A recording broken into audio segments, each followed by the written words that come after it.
Rising Sun Pictures' latest collaboration with Marvel Studios is its most expansive in scope and visually stunning. The studio delivered more than 300 visual effects shots for the studio's new blockbuster hit, Thor: Love and Thunder, directed by Taika Waititi, including its sensational opening and closing scenes. Working under the direction of production VFX supervisor Jake Morrison and VFX producer Lisa Mara, RSP's team of more than 150 artists across 3 locations was led by VFX supervisor Dan Bethel and senior VFX producer Ian Cope. RSP was involved in the project from the beginning, assisting in a range of tests, developing concepts and devising technical approaches for its many larger-than-life visuals. Bethel spent more than 80 days on the set, at Fox Studios, Sydney, and on location, working with the production team in capturing background plates and live-action elements. The studio's most complex work involved the film's 150-shot opening sequence.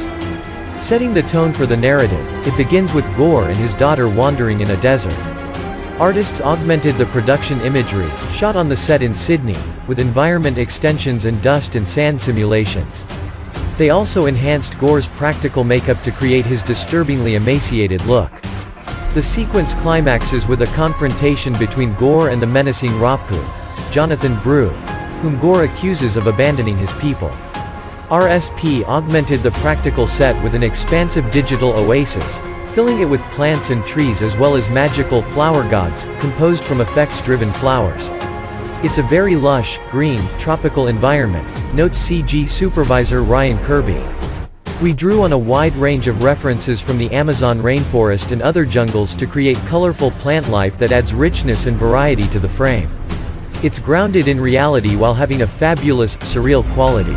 It's meant to make audiences wonder, how could something so stunning actually exist? Work on the sequence was shared among artists across RSP's main studio in Adelaide and satellite offices in Sydney and Brisbane. There are huge benefits in our remote pipeline, explains compositing supervisor Francesco Cadoni. It allows us to tap a large talent pool and diverse skill set. During the pandemic, we learned how to efficiently work remotely while maintaining camaraderie and collaboration. It paid off handsomely on this project, which was massive in scale and posed numerous, unique challenges.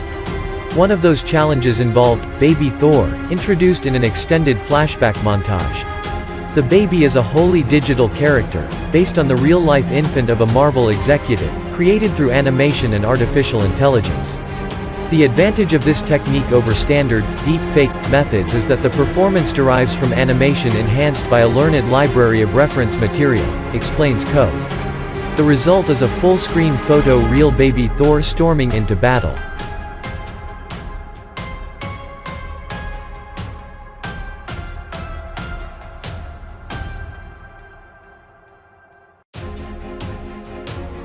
An early adopter of AI, RSP used machine learning to give the baby an uncannily lifelike quality while exhibiting behaviors required by the script. Subtle nuances are what make a baby look like a baby, explains Bethel.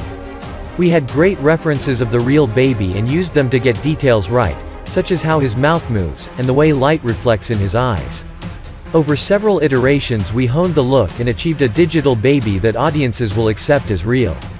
RSP contributed to most of the montage scene, which is a recap of Thor's life.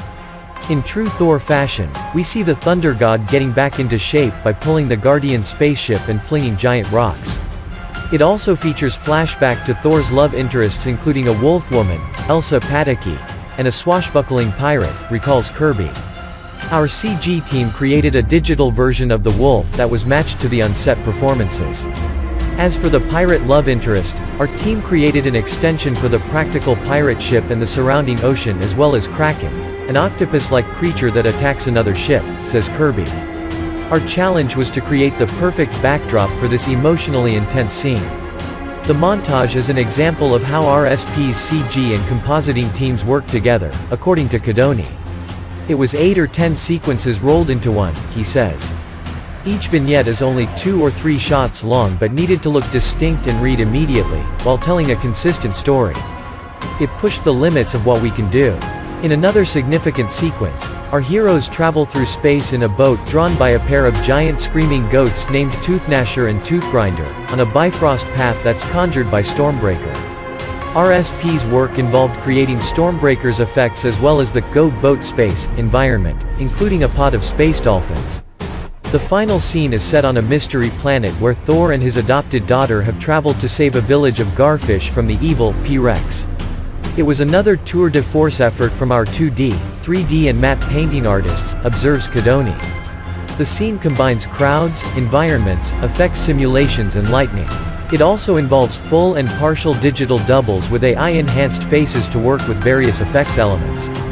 Bethel describes the finale as a moment of pure Thor awesomeness. It was an honor to be entrusted with responsibility for the film's opening and closing scenes, he adds. It was the type of work that we could really sink our teeth into and deliver fantastic results. We are grateful for our ongoing relationship with Marvel. Collaborating with Taika, Jake and the rest of the production team was a pure joy.